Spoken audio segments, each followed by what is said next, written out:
What's up guys, Dan here, Coalcracker. Cold day here in Appalachian, but a good day to be out.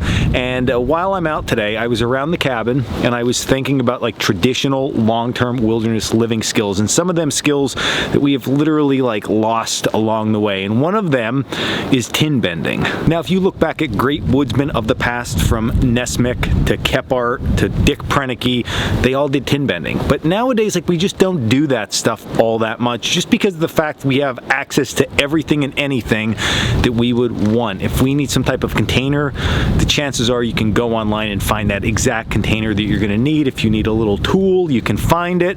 So like, I feel like it got pushed to the wayside because we just get this stuff before we go out.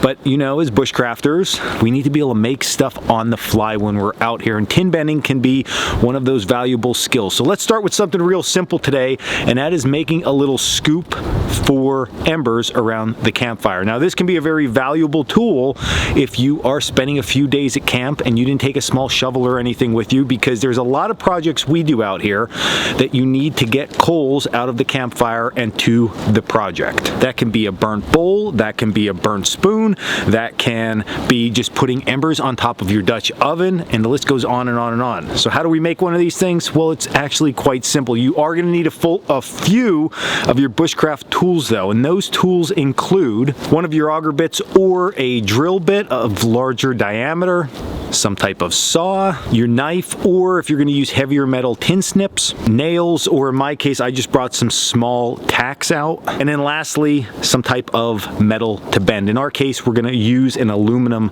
can. Yeah, I'm addicted to Monster Energy just a little bit. Everybody who knows me will be dying when they see this, but yeah, so I'm a Monster Energy guy. But we're going to use this. It's simple, right? And we always usually have some types of drinks around camp, and if not, you can always find something laying around that some litter bug threw around. Now, if you want to make something a little bit more sturdy, of course, you can use like a can from soup, or you can even use a fuel can. Anything like that, any metal will work just fine. You're just going to maybe have to adjust your tools a little bit.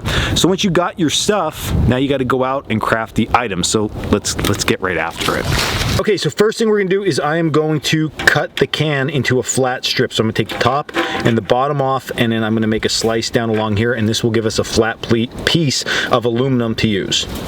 Okay, so now we have a flat piece of aluminum. Great, we have a good base to work with. But what we need now is we need two other wooden parts for this. So let's go gather those parts, and then we'll show you the assembly, and then we're going to finalize the shape of this when we're all done.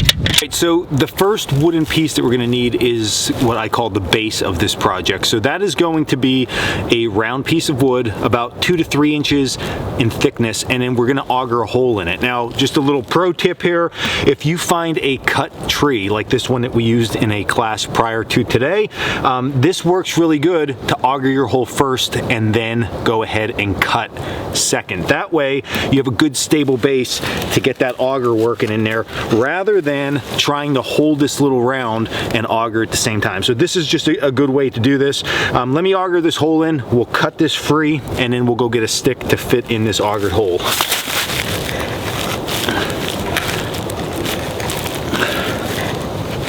Okay, so here is my cut portion. You can see I augered my hole. I did not go all the way through. You definitely can. I went down about 1.5 inches to 2 inches into this piece, and I cut it. Now, on this side, I cut a little bit of a slope.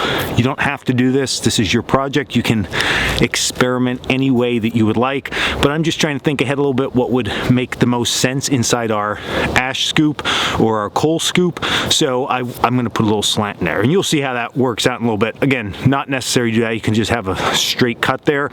Now we're gonna go get a little handle that fits inside here. So that's just gonna be a stick. I'm gonna carve up my knife, fit it really well, and then the project's literally almost done. Now what you can see here is that I added a handle to that base of the scooper itself, and we are ready to start working with the tin a little bit more. So, or aluminum. I know some say aluminum, right? So what we're gonna do now is we're gonna take our can, and we are literally just going to wrap it around here, and I'm gonna add some of those little tacks or nails into this portion of it, and that's going to hold it on here. And then what we can do is we can shape this into more of an ice scooper style shape, or you can even let it like this if you'd want. Lots of different stuff that you can do there, but this will attach it, and this is giving us that scooping device.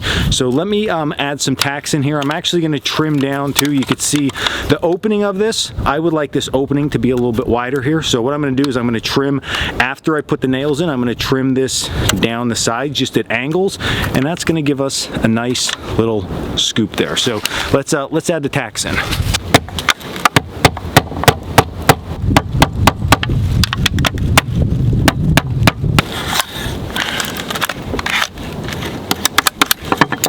Okay guys and girls, there you go. Just like that, we created our Monster Energy scoop for our campfire. So we'd be able to use this now if we wanted to scoop out some coals to put, like I said, on our Dutch oven or for our projects.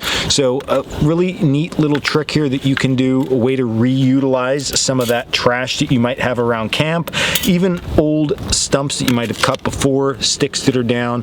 So lots of cool stuff that you can do there. And again, you can make this in a larger version, smaller version. You can change the shape of the scoop. Lots of different stuff that you can do there, but at least it's getting us back interested in one of those traditional wood skills that I feel is really being lost. All right, so there's today's video, everybody. I hope you enjoyed this one. A little bit outside the box, but it is, like I said, it's one of those skills that I think is starting to fade away, and we got to practice it and keep this stuff alive. That's why I wanted to start to play with this, because this tin bending and just tin work and metal work is a skill all in amongst itself. So give it a try when you're at camp next time, especially with these upcoming trips. Cook a good meal in your Dutch oven and use your little scoop to keep those coals on top, to brown it up and make it really, really nice. So yeah, if you like this video, hit like and subscribe down below. You can also check us out at Coalcrackerbushcraft.com for our classes. My tongue is so frozen, I can't even talk. Check us out at Coalcrackerbushcraft.com. Until the next video, stay in the woods and stay warm because Dan's freezing to death.